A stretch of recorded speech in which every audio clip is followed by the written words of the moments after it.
This afternoon, President Biden, as I spoke earlier, traveled to the battleground state of Pennsylvania, using the historic site of Valley Forge for a campaign speech at the location where the Continental Army, literally commanded by General George Washington, endured a winter encampment before they defeated the British crown.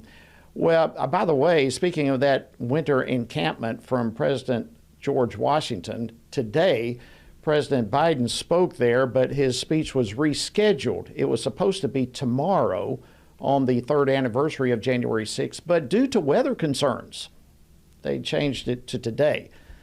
So the similarities between George Washington and Joe Biden are not that numerous. We'll just put it that way. Nonetheless, President Biden did not allow the weather changing his schedule to stop him from borrowing a phrase that George Washington used when he claimed that the upcoming presidential election might test whether or not democracy remains a sacred cause for our nation. Well, how will this message play? Frankly, now that so much of the American public increasingly is rejecting Biden's January 6th narrative. Well, joining me now to discuss this is Congressman Ron Estes. He serves on the House Committee on Ways and Means, as well as the Budget Committee and the Committee on Education and Workforce. He represents the 4th Congressional District of the great state of Kansas. Congressman Estes, welcome back to Washington Watch. Great to have you. Well, thank you, Jody. Happy New Year to you. It's good being with you again.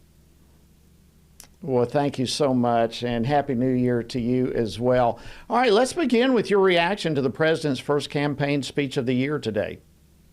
Yeah, it's really interesting that that's going to be his strategy on a campaign, because he can't run on his record. He's had 3 years of failure, whether it's talking about the inflation that they've created. I mean, they've even gone out and had to create new statistics for inflation around a 6-month inflation act because they've been so bad in terms of their numbers. They've created an environment where Putin could invade Ukraine and embolden Iran to go support Hamas in their attack on Israel. They killed and created an incentive in Afghanistan, where the terrorists not only took over Afghanistan, but were able to kill several servicemen, men and women in Afghanistan. So it's really not surprising that they're trying to deflect from that record, but it is very hypocritical that President Biden wants to talk about threats to democracy when you talk about his Internal Revenue Service won't go after and charge his son and collect the taxes from him, had to get a court order to actually make that happen. The Department of Justice goes after parents because they want to make sure that their children have good education. They go after pro-life supporters because they have a different political view. So it really is an abysmal record that President Biden has in terms of a threat to democracy on his own avenue. Yeah, those are some excellent points, Congressman. As I shared in the opener, President Biden is somehow asserting that a vote against him in November would be a vote against freedom and democracy. In fact, let's go ahead. I've got another clip that is along those similar lines. I'd like to play this and get your reaction. This is the first national election since January 6th. Insurrection placed a dagger at the throat of American democracy since that moment. After all we've been through in our history, from independence to civil war to 2 world wars to a pandemic to insurrection, I refuse to believe that in 2024 we Americans will choose to walk away from what's made us the greatest nation in the history of the world. Wow, you just gave us several examples. I wanted to play this, but give me your thoughts on this claim that Americans who don't vote for Biden this November are somehow against freedom, democracy, and these things that make our nation so great.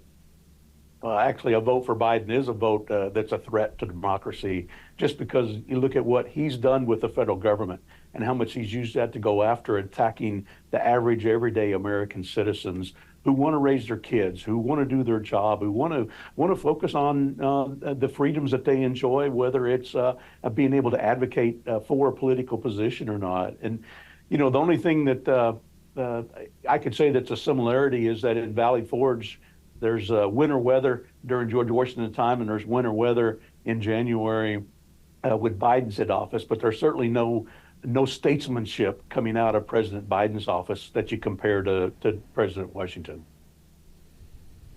Good point. If I can, because our time is slipping away, I'd like to switch topics if I can. You have just come back from a border trip, and you have witnessed firsthand just how enormous the crisis has become.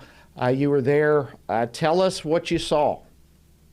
Yeah, it really is. I've been to the border before, and conditions are still the same. I mean, you see people that are just blatantly walking across the river, walking across the border, and the Biden administration is not doing anything to stop it. I mean, it was very successful policies that the United States had when President Trump was in office. The Remain in Mexico policy was a great policy of keeping folks who came to the United States trying to cross the border and did not have a legal reason to do that, keep them in Mexico before they came across the border. And now the Biden administration with Secretary Mayorkas, basically they've opened the doors. They've allowed anybody to come across. They've distorted the processes and the laws that we had in terms of the parole process, which was intended to be on a unique case-by-case situation. They've basically opened it up for people from countrywide to come in to the country. As I said, the Remain in Mexico policy was a great policy that actually kept people in Mexico so that they didn't come into the United States to overwhelm our border patrol. And one of the things that I took away from being down at Eagle Pass was that when the cartels surge people across the border and the border patrols pulled into having processed those individuals, they're not patrolling the border. And it makes us unsafe with all the folks that come across the border. And we need to get back to those good policies. We need to put those in place. Secretary Mayorkas should be doing that instead of telling Congress he has operational control of the border because it was very evident that he does not. Well, they're very evident. Last question here for you. When Congress returns next week, I'm thrilled to see what appears to be great unity with the conference over this issue. But how will we see this border crisis play out as the spending negotiations come back to the table once you come back next week?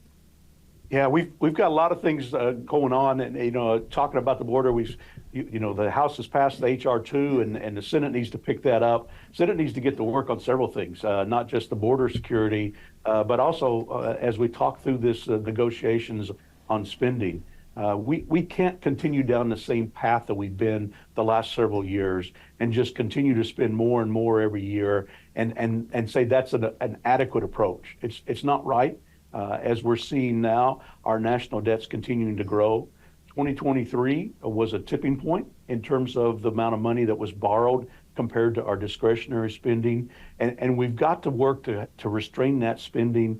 And we've got some tough choices, and we've got to be able to make those both on the discretionary side as well as some of those automatic spending programs as well.